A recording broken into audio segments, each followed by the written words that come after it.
Assalamualaikum dan salam sejahtera. Saya Siti Nurdiati Zaidi dalam Dunia 11 Pagi.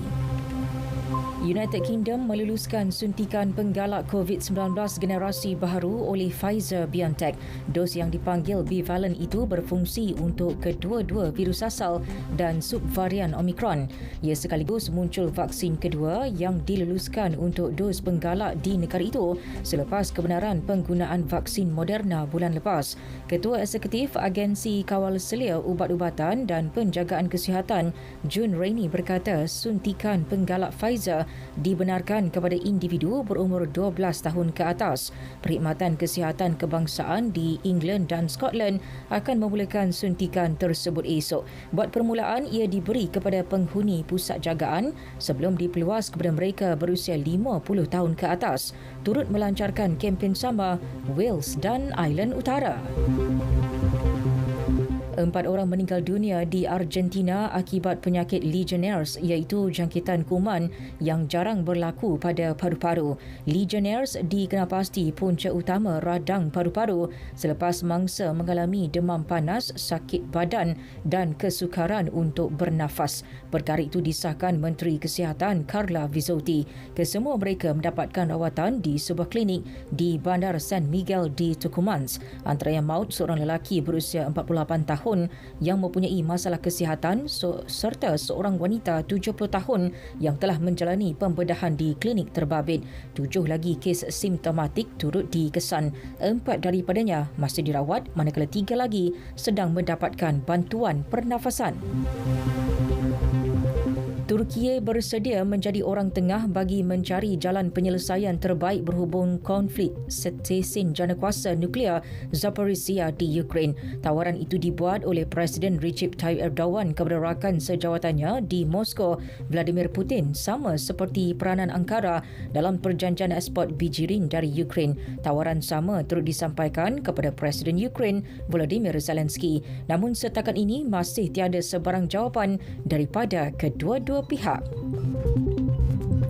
Di Perancis, hampir 190 migran diselamatkan ketika mereka cuba menyeberangi Selat Inggeris. Menerusi satu siri operasi yang dijalankan, Peronda Tentera Laut mengesan kira-kira 60 orang di luar pantai Perancis. 50 lagi diselamatkan di lokasi berasingan. Pihak tentera Perancis turut dikerah menyelamatkan 47 migran di luar pantai utara serta 29 yang lain.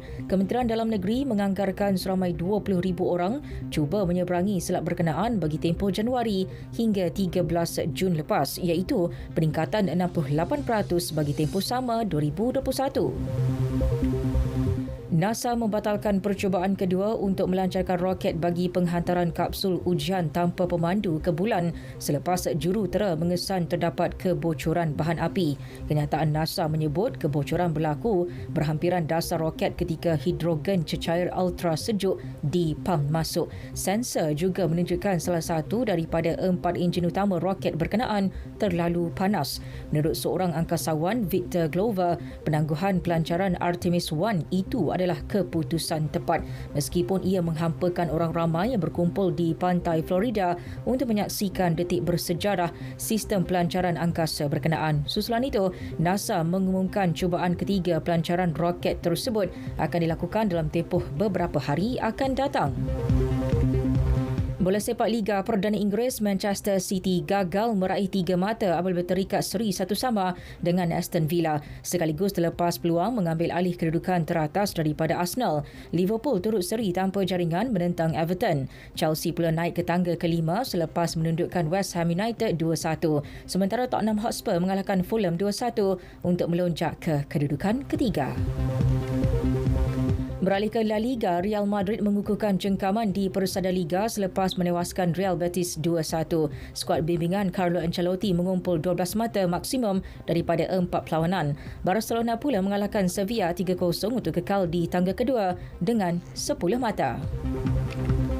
Sekian berita yang disunting oleh Muhammad Fadli Osman dari Pusat Berita RTM Sukma ke-20 16 September ini.